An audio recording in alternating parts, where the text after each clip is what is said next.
क्या सर पर बार बार उस तरफ रहने से नए बाल आते हैं? और क्या आगे आने वाले एक समय में हम ज़ॉम्बी बनने वाले हैं? साथ ही साथ क्या कभी आपने सोचा है कि क्या एक्चुअली में एक एनर्जी ड्रिंक हमें एनर्जी देती भी है या फिर नहीं? तो माय इंडिया के गिरते हुए व्यूज को वापस ट्रैक पर लाने की कोशिश करते हुए चलिए शुरू करते हैं आज के रैंडम फैक्ट के अध्याय को। नन्हे मुन्ने बच्चे तेरी मुट्ठी में क्या है। नंबर 20। गाइस, जिन लोगों को गर्मी या फिर सर्दी में स्कूटी चलाने तक पर मौत आती है वो लोग भी गाड़ी में सनरूफ को खोलकर गर्म और ठंडी हवा खाने में इंटरेस्टेड होते हैं। वेल, यही तो दुनिया की रीत है, तभी तो अपंग दिमाग वालों की जीत है। लेकिन क्या आपको पता है कि अगर आप भी ये काम करते हैं तो आप भी हमारे देश के एक लॉ को तोड़ते हैं। असल में गाइस, गाड़ियों में सनरूफ देने का ट्रेंड यूरोपियन कंट्रीज का है, ना कि इंडिया का।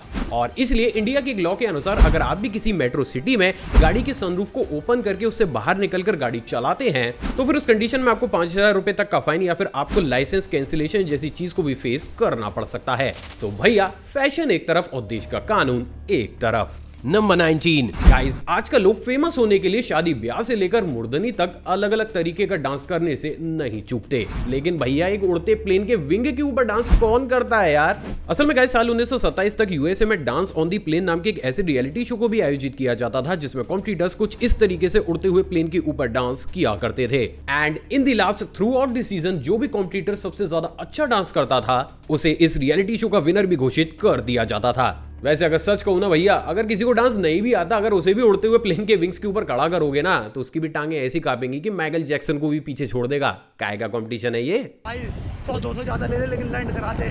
नंबर 18। क्या आपको पता है कि बुल्गारिया एक ऐसी कंट्री है जहां पर मर्दों की तादाद औरतों से काफी ज्यादा कम है, इसलिए अक्सर यहाँ की लड़कियां डिप्रेशन और अकेलेपन का शिकार होती हैं। तो वहीं क्या आपको पता है कि इसी चीज से फाइट करने के लिए यहाँ की गवर्नमेंट ने एक ऐसे रूल को बनाया है जिसे सुन भैया आप भी हिल जाओगे। अब मैं मजाक नहीं कर रहा हूँ, वास्तव में हिल जाओगे तुम लोग। असल में गाइस, यहाँ की गवर्नमेंट ने बहुत से स्टेट्स में इन लड़कियों के डिप्रेशन को कम करने के लिए कुछ इस तरीके के फुल साइज टेडी बियर्स को ही बनाना शुरू कर दिया है। साथ ही साथ इन लोगों ने यह भी कंपलसरी कर रखा है कि जो भी लड़की डिप्रेशन या फिर एंजाइटी से जूझेगी उसे पूरी ही रात इन्हीं टेडीज को हग करके सोना पड़ेगा, जो चीज काफी ज्यादा अजीब है लेकिन सच है। वैसे गाइस, मैं आप लोगों को बताना भूल गया कि एक्चुअली माय इंडिया में ना थोड़ी सी वीडियोस कम आएंगी क्योंकि मैं सोच रहा हूँ यार, मेरे चाचा जो बुल्गारिया रहते हैं उनसे एक बार मिले आऊँ। वैसे तो वो आते थे तो हम पार्ले जी की बिस्कुट खिला के उन्हें भेज देते थे, बट अब सोच रहा हूँ कि काजू पिस्ते के डिब्बे ले जाकर थोड़े रिश्ते मजबूत कर लिए जाएं। खट्टे हो रहे हैं, मीठे कर लिए जाएं। हेलो, हाँ बोल रहा हूँ। क्या चाचा जी सिधार गए? कब? नंबर 17। क्या आपको पता है कि हॉलीवुड और बॉलीवुड के बहुत से सुपर स्टार्स जिसमें कि हमारे थॉर भैया भी शामिल हैं, वो भी स्क्रीन पर अपने डोले शोले दिखाने से पहले पानी पीना ही बंद कर देते हैं। पर क्यों? असल में दोस्तों, जैसे कि हम सभी जानते हैं कि हमारी बॉडी मसल्स की अंदरूनी और बाहरी दोनों ही सतह पर पानी मौजूद होता है, लेकिन इस भारी सतह के चलते हुए अक्सर एक्टर्स की बॉडी मसल्स उतने अच्छे तरीके से नहीं दिखती जितना कि एक्चुअली में उन्होंने वर्कआउट किया होता है। और इसीलिए इसी भारी पानी की सतह को ड्राई करने और पर्दे पर एकदम धांसू से रौले काटने के लिए ये लोग इन सीन से 2 या फिर 3 दिन पहले ही पानी पीना एकदम से ही बंद कर देते हैं। और इसी चीज को मेडिकल लैंग्वेज में डिहाइड्रेशन रिजीम के नाम से जाना जाता है। तो गाइस, अगर आपने आज कुछ नया जाना है तो इस वीडियो पर एक लाइक जरूर कर दीजिएगा। नंबर 16। क्या आपको पता है कि दुनिया भर के वैज्ञानिकों के अंदर एक विशेष किस्म का कीड़ा पाया जाता है जो कि समय समय पर ऐसे ऐसे हिलता है और उन्हें आभास कराता है कि भैया ये दुनिया शांति से जी ही क्यों रही है।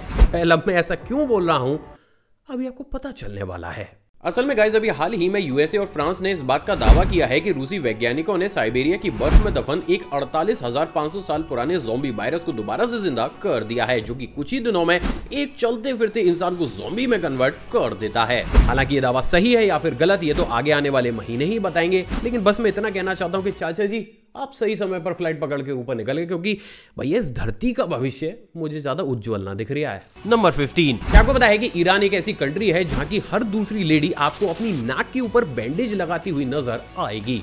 बट क्यों? असल में गाइस, आपको जानकर हैरानी होगी लेकिन ऑफिशियल आंकड़ों के अनुसार ईरान में हर रोज 2000 से भी ज्यादा महिलाएं अपनी नाक की प्लास्टिक सर्जरी कराती हैं, जो कि दुनिया में सबसे ज्यादा है। और इसके पीछे 2 सबसे बड़े कारण मौजूद हैं। पहला तो ये कि क्योंकि इन महिलाओं को हर वक्त ही बुर्का पहने रखना पड़ता है और सिर्फ नाक ही एक ऐसा पार्ट होता है जो कि दुनिया के सामने विजिबल होता है, और इसलिए इसे ज्यादा खूबसूरत बनाए रखने के लिए ये लोग ऐसा कराते हैं। तो वहीं दोस्तों, बात अगर दूसरे कारण की जाए तो ईरान की एक मान्यता के अनुसार आपकी नाक जितनी अच्छी और परफेक्ट शेप की होगी, आपको आपको समाज में उतना ही ज्यादा स्टैंडर्ड इंसान माना जाएगा। और इसलिए इन दोनों ही चीजों के चलते हुए ईरान में इस तरीके के काम को बहुत बड़े स्केल पर किया जाता है। नंबर 14 गाइस, हम सभी को यह पढ़ाया जाता है कि ग्लोबल वार्मिंग के पीछे हम इंसानों का हाथ है, जो कि काफी हद तक सही भी है। लेकिन एक चीज जो हमें कभी भी नहीं पढ़ाई जाती है वो ये है दोस्तों कि हम इंसानों के अलावा दीमक का भी इसमें हाथ है, और वो भी बहुत बड़ा। असल में गाइस आपको जानकर हैरानी होगी, लेकिन दीमक जब भी फाट मारती है तो वो उसमें मीथेन गैस को बहुत बड़े अमाउंट में रिलीज करती है। और ये अमाउंट कितना ज्यादा है इस बात का अंदाजा सिर्फ इसी चीज से लगा सकते हैं कि अकेली दीमक ही हर साल लगभग एटमॉस्फेयर में अपने फाट के दौरान 30 मिलियन मीथेन गैस को रिलीज करती है, जो कि डायरेक्ट ही ग्लोबल वार्मिंग का कारण बनता है।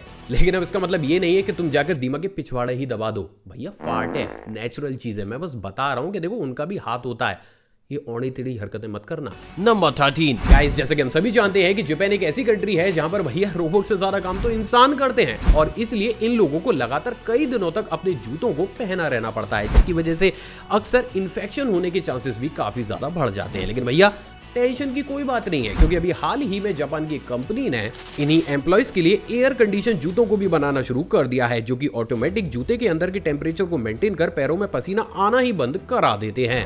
मतलब देखो भाई, अब तो सिर्फ एक ही जगह बची है जहां पर सख्त एसी की जरूरत है, और कोई बड़ी बात नहीं है कि मैं अगली वीडियो जब तक शूट करूं ये भाई लोग उस जगह के लिए भी एसी बना ले।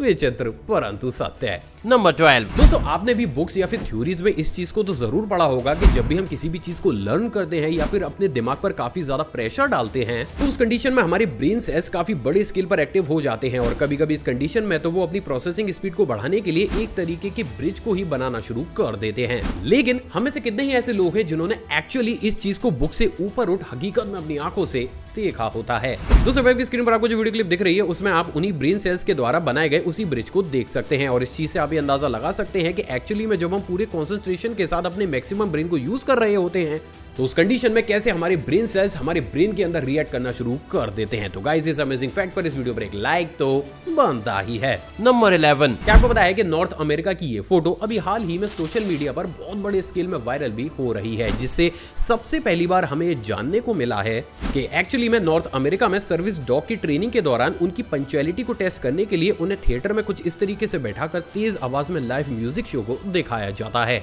एंड ड्यूरिंग दैट शो अगर इनमें से कोई भी डॉग अपनी सीट से हिल जाता है तो उसे सर्विस डॉग के टाइटल से हटा दिया जाता है। तो भैया अगर तुम लोग ये सोच रहे हो कि इस चीज को हमें इंडिया में क्यों नहीं करते हैं, तो मैं आपको बता दूं कि देखो हमें डॉग से बहुत प्यार है, हम पेट लवर कंट्री है। हमें मालूम है कि हीरो आलम और ढिंचैक पूजा के गाने अगर डॉग ने सुन लिए तो भैया उनके कानों से पिचकारी निकलेगी, बेमल से तगड़ी वाली, और वो भी खून की। इसलिए हम ऐसा काम करते ही ना है। नंबर 10 गाइस, क्या आपको पता है कि आज से कुछ समय पहले चित्रकूट की ये वीडियो सोशल मीडिया पर बहुत बड़े स्केल में वायरल हुई थी, जिसमें आप भी एक बेहद ही अजीब से भूत या फिर परछाई को कुछ इस तरीके से हवा में तैरता हुआ देख सकते हैं। अब इंटरेस्टिंग बात यह है दोस्तों कि इस वीडियो क्लिप पर रिसर्च करने के बावजूद भी इंटरनेट पर मुझे कहीं पर भी ये नहीं मिला है कि एक्चुअली में ये वीडियो क्लिप फेक है, और यहां तक कि बड़े बड़े न्यूज चैनल्स ने भी इस वीडियो को कवर तो किया है, लेकिन उन्होंने इसकी सच्चाई के बारे में कुछ भी नहीं बोला। और इसलिए यही चीज कहीं ना कहीं इस वीडियो क्लिप को काफी ज्यादा खास तो बना ही देती है। वैसे आपको क्या लगता है, क्या ये कोई भूत है या फिर परछाई या फिर कोई कैमरा ट्रिक? आप अपनी कमेंट सेक्शन में बताइएगा जरूर।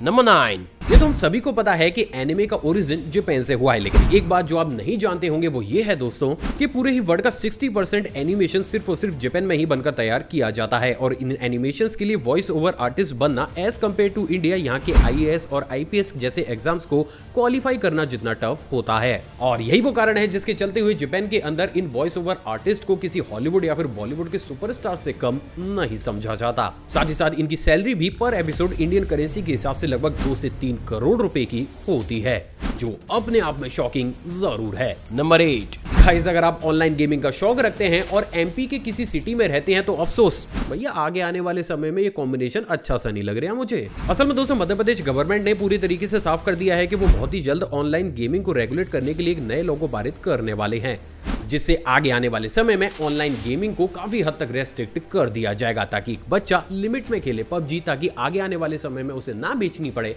सब्जी। नंबर 7, आपने मनी हाइस्ट, स्ट्रेंजर थिंग्स और द बॉयज जैसी सुपरहिट वेब सीरीज तो जरूर देखी होंगी, लेकिन क्या आपको पता है कि एक्चुअली में इन वेब सीरीज को बनाने से कहीं ज्यादा मुश्किल इनके टाइटल यानी कि नाम को रखना होता है, और उसी की टच पर आप ये जानकर हैरान हो जाएंगे। लेकिन यूएसए के अंदर ये सभी ओटीटी प्लेटफॉर्म्स हर एक वेब सीरीज के बनने के बाद स्पेशली कुछ ऐसे लोगों को भी काम पर रखते हैं जो कि थ्रू आउट उस वेब सीरीज को पूरा देखकर इन ओटीटी प्लेटफॉर्म्स को ये सजेस्ट करते हैं कि वास्तव में उस वेब सीरीज का एक्चुअली में नाम क्या होना चाहिए। अमेजिंग बात यह है दोस्तों कि जिस भी इंसान के द्वारा सुझाए गए नाम को फाइनलाइज किया जाता है उसे 1 करोड़ से लेकर 7 करोड़ रुपए तक की बीच की रकम को प्रोवाइड भी कराया जाता है। तो गाइज इन्हीं तरीके के अमेजिंग फैक्ट्स देखने के लिए आप इस चैनल को सब्सक्राइब कर उस बेल आइकन को प्रेस जरूर कीजिएगा। नंबर 6, क्या आपको पता है कि फीफा वर्ल्ड कप 2022 को लेकर काफी ज्यादा देश नाराज हैं क्योंकि ये कतर में हो रहा है। साथ ही साथ बहुत सी ऑर्गेनाइजेशन तो इसे बाइकआउट करने की भी बातें कर रही हैं। लेकिन भैया ये सारी ही ऑर्गेनाइजेशंस और देश आखिर कतर से इतने नाराज हैं ही क्यों? असल में गाइस कतर को फीफा वर्ल्ड कप के लिए बहुत बड़ा इंफ्रास्ट्रक्चर खड़ा करना था, जिसके लिए उन्होंने कई देशों से वर्कर्स बुलाकर उनसे ओवरटाइम करवाया, जिसके चलते हुए 6500 से ज्यादा वर्कर्स की तो एट रैंडम डेथ ही हो गई। यानी कि फीफा वर्ल्ड कप जिस स्टेडियम में खेला जा रहा है उस स्टेडियम को बनाने के लिए भी इन लेबर्स को अपनी जान तक गंवानी पड़ी। साथ ही साथ ऑडियंस को लेकर भी कतर काफी ज्यादा क्रिटिसाइज हो रहा है, क्योंकि यहाँ पर ऑडियंस अपने देश की टीम को अपनी लैंग्वेज में नहीं बल्कि इंग्लिश में चीयर कर रही है, जिसके चलते हुए बहुत से देशों और ऑर्गेनाइजेशंस का यह दावा है कि एक्चुअली में भैया कतर ने करोड़ों रुपए खर्च करके इन भाड़े की ऑडियंस को वहां पर खड़ा कर दिया है, और यही वो सबसे बड़ा कारण है जिसके चलते हुए इस बार का फीफा वर्ल्ड कप कुछ ज्यादा ही कंट्रोवर्सी का शिकार हो रहा है। नंबर 5, क्या आपको पता है कि इस दुनिया में एक ऐसा कॉटेज भी मौजूद है जिसमें रहने से कहीं ज्यादा आप उसे खाने के बारे में जरूर सोचेंगे। असल में दोस्तों एक कॉटेज मौजूद है फ्रांस में जिसे कि द चॉकलेट कॉटेज के नाम से जाना जाता है, और ये एक pure size full chocolate cottage है जिसके अंदर आपको हर एक चीज ईटेबल चॉकलेट की देखने को मिलती है। अमेजिंग बात यह है दोस्तों कि इस कॉटेज में आप महज 1200 रुपए पे करके एक पूरे ही दिन के लिए रह भी सकते हैं, और कॉम्प्लीमेंट्री यहाँ की कुर्सी और टेबल्स को खा भी सकते हैं। नंबर 4, गाइस अगर आप अपने घर के सारे ही छेद क्यों ना बंद कर दें, लेकिन फिर भी कॉकरोच एक ऐसा इंसेक्ट है जो फिर भी हमें घर के अंदर गेड़ियां मारता हुआ नजर आता है। बट कैसे? असल में गाइस बहुत ही कम लोगों को ये मालूम होगा, लेकिन कॉकरोच की एक बेहद ही ऑसम सी क्वालिटी भी होती है जिसे एक्सोस्केलेटन के नाम से जाना जाता है, जिसकी मदद से ये अपनी हाइट को नॉर्मल हाइट से 1/4 तक छोटा करके अपनी बॉडी से 900 गुना एक्स्ट्रा वेट तक का सामना बिना किसी इंजरी के कर सकते हैं, जिसके चलते हुए ये बेहद ही छोटे से छोटे सुराग से भी कुछ इस तरीके से बिना इंजर्ड हुए बाहर आ सकते हैं। वैसे क्या आप कॉकरोच की इस छेदीलात परफॉर्मेंस के बारे में पहले से ही जानते थे? कमेंट करके बताइएगा जरूर। नंबर 3, दूसरा वाला फैक्ट करंट अफेयर की तर्ज पर है। क्या आपको बताया कि अभी हाल ही में महाराष्ट्र के बल्लेबाज ऋतुराज गायकवाड़ ने एक ओवर में एक नो बॉल के साथ 7 छक्कों को लगाकर एक नए वर्ल्ड रिकॉर्ड को कायम कर लिया है। सच में गर्व होता है इनके टैलेंट पर। नंबर 2, क्या एनर्जी ड्रिंक वास्तव में हमें एनर्जी देती है? असल में गाइस हमें से बहुत से ऐसे लोग हैं जो कि अक्सर एनर्जी ड्रिंक को कंज्यूम करने के बाद ये फील करते हैं कि भैया उनकी बॉडी तो एक अलग ही लेवल की एनर्जी स्टेट में चली गई है। लेकिन क्या एक्चुअली में एक एनर्जी ड्रिंक हमें वास्तव में एनर्जी देती भी है या फिर सिर्फ हमारे दिमाग के साथ खेला होता है भैया? असल में गाइस किसी भी एनर्जी ड्रिंक को शुगर, कैफीन, गौराना, टॉरिन और एल कैरेटाइन जैसे स्टिमुलेंट्स का इस्तेमाल करते हुए बनाया जाता है, जो जैसे ही हमारी बॉडी के अंदर पहुंचते हैं ये हमारे ब्रेन को कुछ ऐसा सिग्नल देते हैं जिसकी वजह से हमारे ब्रेन को ये लगने लगता है कि भैया हम काफी ज्यादा इमरजेंसी सिचुएशन में फंस चुके हैं, और हमारा ब्रेन थकान और आलस को इग्नोर करके फुल पावर के साथ काम करना शुरू कर देता है। साथ ही साथ वो हमारे हार्ट और लिवर को भी ये सिग्नल देता है जिसकी वजह से वो भी फुल एफिशिएंसी के साथ काम करना शुरू कर देते हैं, जिसकी वजह से इन तरीके की ड्रिंक्स को पीने के बाद हमारी हार्ट बीट भी थोड़ी सी बढ़ जाती है, एंड एज अ रिजल्ट जैसे ही हमारी बॉडी के अंदर ब्लड फ्लो बढ़ता है हमारी बॉडी एक अलग ही लेवल के एनर्जी लेवल तक पहुंच जाती है, और हमें ऐसा लगने लगता है कि मानो इस ड्रिंक के पीने के बाद हम एकदम से ही फ्रेश हो चुके हैं। बट एक्चुअली में ये सिर्फ और सिर्फ आपके दिमाग के साथ खेलने का काम करती है, और इसलिए अगर इन तरीके की ड्रिंक्स को काफी ज्यादा बड़े स्केल में या फिर काफी लगातार समय तक पिया जाता है तो उस कंडीशन में हमारे ब्रेन को कुछ इस तरीके से हैबिचुअल कर लेती है कि नॉर्मल एनर्जी लेवल मेंटेन करने के लिए भी अब हमारे ब्रेन को इन्हीं ड्रिंक्स की जरूरत होती है, और इसलिए बड़े बड़े एक्सपर्ट्स आपसे ये कहते हैं कि इन तरीके की ड्रिंक्स को जितना लिमिट में पिया जाए उतना ही काफी ज्यादा बढ़िया है। तो इन शॉर्ट अभी कह सकते हैं कि सारी ही ड्रिंक्स सिर्फ और सिर्फ हमारे दिमाग को बेवकूफ बनाने का काम करती हैं। नंबर 1, क्या सर पर बार बार रेजर फिराने से नए बाल आते हैं? असल में गाइस आपने भी बहुत से लोगों से और इवन अपने बार्बर के मुंह से भी इस बात को तो जरूर सुना होगा कि अगर आपके बाल झड़ रहे हैं या फिर गंजापन आ रहा है तो उस कंडीशन में आप भी अपने सर पर बार बार या फिर टाइम टू टाइम रेजर को फिरा लें, जिसके चलते हुए आपके उजड़े चमन पर भी काफी लहराते हुए बाल आ जाएंगे। लेकिन क्या एक्चुअली में इस चीज से नए बाल आते भी है या फिर सिर्फ और सिर्फ ये एक मिथ है। असल में गाइस इसके बिल्कुल सटीक आंसर को अगर आप जानना चाहते हैं तो इसका बिल्कुल सटीक आंसर है यस, ऐसा हो सकता है, लेकिन उसके लिए भी कुछ कंडीशंस मौजूद है।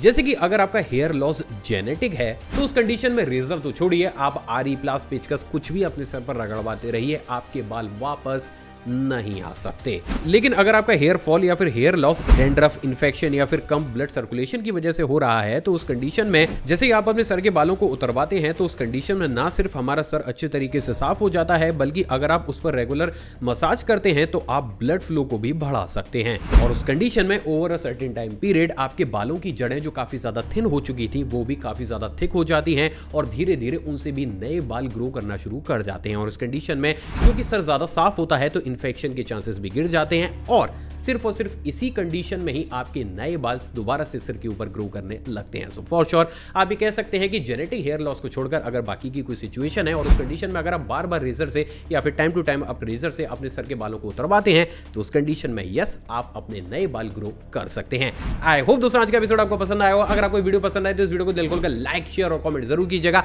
आप चाहे तो मुझे इंस्टाग्राम पर भी फॉलो कर सकते हैं, वहां भी मैं शॉर्ट फैक्ट्स और बैकस्टेज मोमोज को टाइम टू टाइम शेयर करता रहता हूं, जिसके लिए आपको सिर्फ गूगल पर जाकर आकाश अरोड़ा टाइप करना है और गूगल देवता सीधा के सीधा आपको मेरी आईडी तक ले आएंगे। एक और फ्रेश कमाल एपिसोड में आप सभी से दोबारा मुलाकात होगी दोस्तों।